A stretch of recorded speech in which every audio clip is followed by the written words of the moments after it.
নমস্কার বন্ধুরা, আজকে আমি একটা নতুন রেসিপি নিয়ে এসেছি, বাঁচা মাছের ঝাল। এই যে দেখুন, আমি সময়ের একটু স্বল্পতার কারণে তাড়াহুড়োর জন্য আমি প্রথম থেকে নুন হলুদ মাখানো দেখাই। নুন হলুদ মেখে এই যে আমি জাস্ট তেলে ভাজতে বসিয়েছি। এবার একটু উল্টে দেব এবং এইভাবে সবগুলো মাছ ভেজে নেব।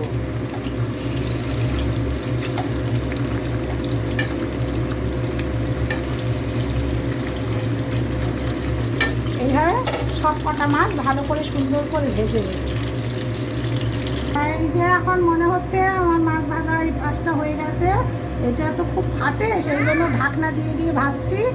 আর এই যে এখন করবো, গ্যাসটাও সিম করে দিয়েছি। এইবার এই মাছগুলো উল্টে দেখি, হ্যাঁ হয়ে গেছে। এবার তুলে দেব। এইভাবে আরও কটা মাছ আছে, এভাবে ভেজে নেব। মাছগুলো সব ভেজে তুলে নিয়েছি। এই যে দেখুন, এই যে এইভাবে সবগুলো মাছ ভাজা হয়ে গেছে আমার। এখন তেলের মধ্যে এই যে একটা তেজপাতা আর একটা শুকনো লঙ্কা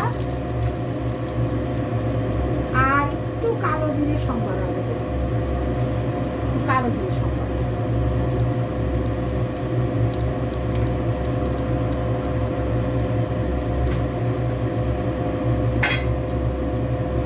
এই যে যেহেতু বাঁচা মাছের ঝাল করব, সেই জন্য আমি এই যে সব মশলা এখানে লঙ্কা বাটা, জিরে বাটা, আদা বাটা, পেঁয়াজ বাটা, এগুলো সব দিয়ে একটা মিক্সড মশলা তৈরি করে নিয়েছি।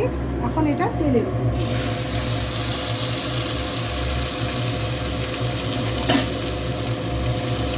তেলের উপর দিয়ে এটা ভালো করে কষে নেব। সঙ্গে 1 চামচ দই দেবো, কারণ ঝাল বাঁচা মাছের ঝাল করতে হলে একটু দই না দিলে ঠিক টেস্ট আসে না। টক দই, দইটা কিন্তু মিষ্টি দই কখনো দেবেন না, টক দই দেবেন।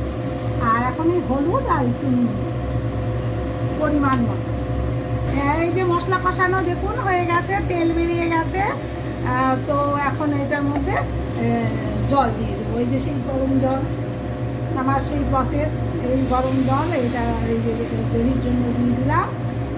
এবার এটা মাছগুলো তো ফুটবে, অনেকগুলো মাছ, তাই একটু গ্রেভি দিলাম যাতে সুন্দর করে মাছটা ফুটে এর মধ্যে ঝালটা ঢুকে যায়।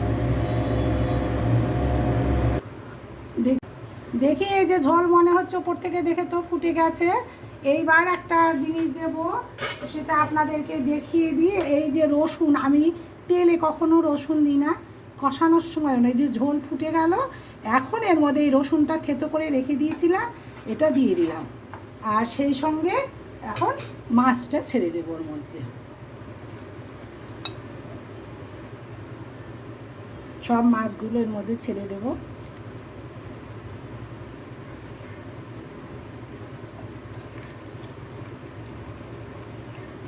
এই মাছগুলো এবার ঢাকা দিয়ে দেবো, তারপরে ফুটলে নামিয়ে দেবো। হ্যাঁ, এই যে দেখে মনে হচ্ছে মাছটা আমার একদম রেডি। এই যে দেখুন, তেল একদম চারিদিক দিয়ে ভাসছে। এইবার মাছটা জাস্ট তুলে সার্ভ করতে হবে।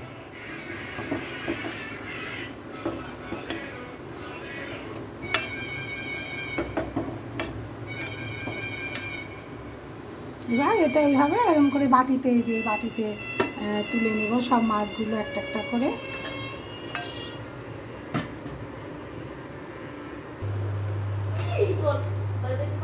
হ্যাঁ, এই যে দেখুন, মানে এই যে মাছ ঢেলে এই যে এইভাবে রেখেছি।